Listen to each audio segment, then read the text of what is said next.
Okay, Dana, what do we have here?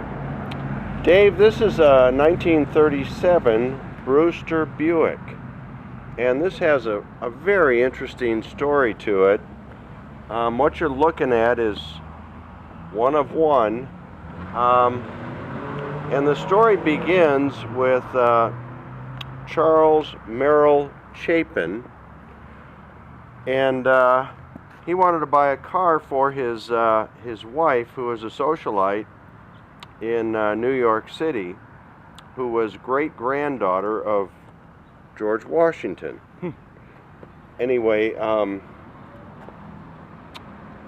so he was friendly, and Charles Merrill Chapin started Merrill Lynch. So, you know, he had a lot of prominence.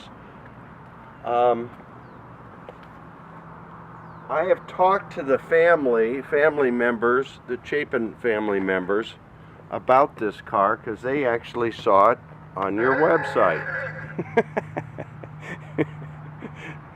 And so they called me.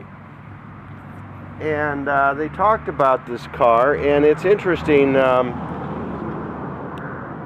Charles Merrill Chapin was friendly with the guy who took over Brewster, and his name was James Ipswich, and he took over Brewster. That Brewster was failing because of the Depression, and Ipswich took over. And anyway, Charles went to Ipswich and said, I want to buy one of your cars. Well, the way the car started out was a typical Brewster, with a heart-shaped nose on the front, and it was on a Ford chassis. And when Mrs. Chapin got the car with the heart-shaped grille, she thought it was ugly. So she rejected the car and sent it back to the Brewster factory. Well, they weren't quite sure what to do with the car, because it had been special ordered. And so they went back to Mrs. Chapin and said, okay, what do you want us to do? So she said, well, I want to change the front of the car to make it more beautiful, because the way it was very garish, or she used a term on it, but I don't remember what that was. So anyway,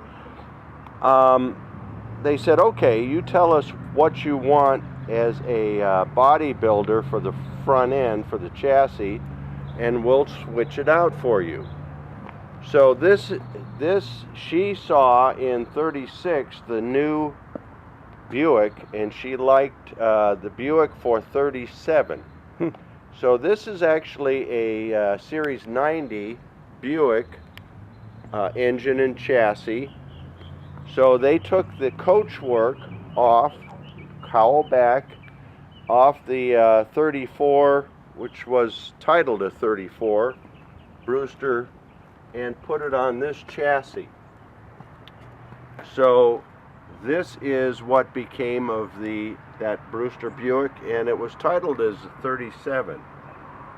Anyway, this was used all over Manhattan in the late 30s and into the 40s as her car. And as you see, it's got a divider window. The entire back of the car is original, and it's in very nice shape. Yeah, it's beautiful. It is really nice. The very interesting characteristics of this car are that it handles really nicely. It's got great power. You can take it anywhere. It's very well behaved, brakes nicely, steers nicely, and it's just a gorgeous car.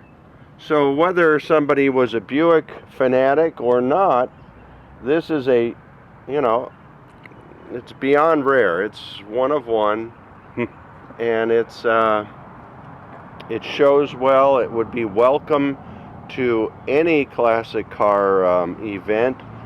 After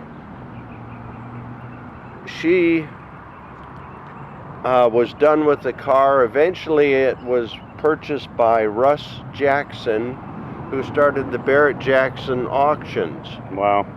And he had it until his death in '93. Then it eventually wound up in Mr. Ritchie's collection, who took it to Pebble Beach. And so this was a Pebble Beach entrant. Now, Jackson changed the color of this from what you see right here, this is the original color combination, to a Brewster green body. So this car was shown as a Brewster green with black at Pebble Beach, which is the color combination that Russ Jackson wanted and Rich Ritchie took to Pebble Beach.